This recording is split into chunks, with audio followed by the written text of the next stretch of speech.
Finally. You know, the nice thing about all this is, it's why, again, on top of no one really cares to fix or try anything. Two is why keep pounding a dead horse or beating a dead horse whenever this stuff is happening. You know, all you gotta do is look outside your window for the most part, a lot of you, or at least for me anyway, with all the rain and the flooding. But, you know, it's all happening. This silliness with the Federal Reserve.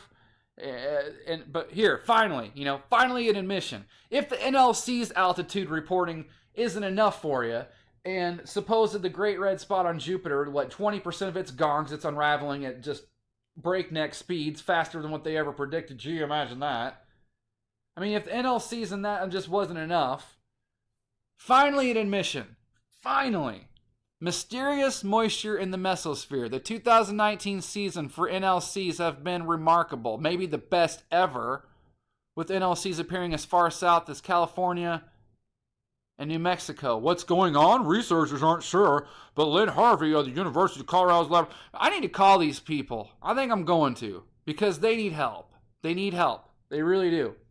The Mesosphere is quite wet, she says. Water vapor concentrations are at their highest levels for the past 12 years. And this is great.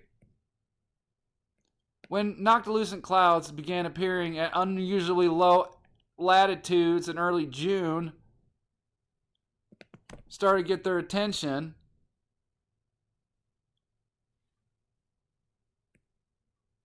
water vapor concentrations at lower latitudes have nearly doubled their normal values, providing a surplus of H2O molecules for NLCs.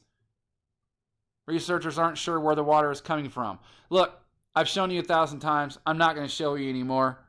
I told you that that's what's so awesome about these cosmic rays, all this energy, because it's coming from outside this dimension, coming in here, and there's nothing they can do about it.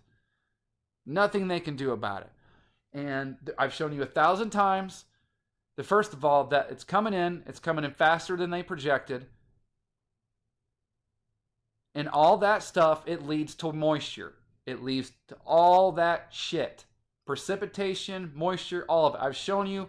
So I'm not going to do it again, but at least here we now have an admission, right?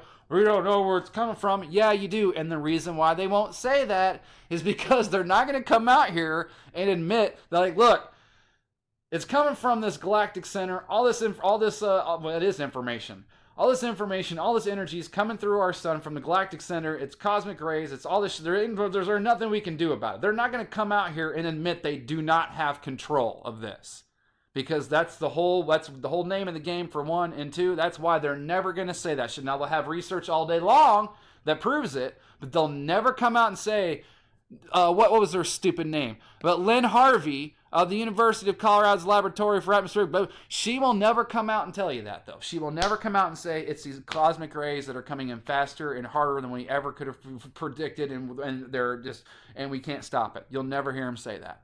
So at least, though, I'm happy with the admission. You know, at least we can admit, wow, there's a lot more vapor in the air than what is normal.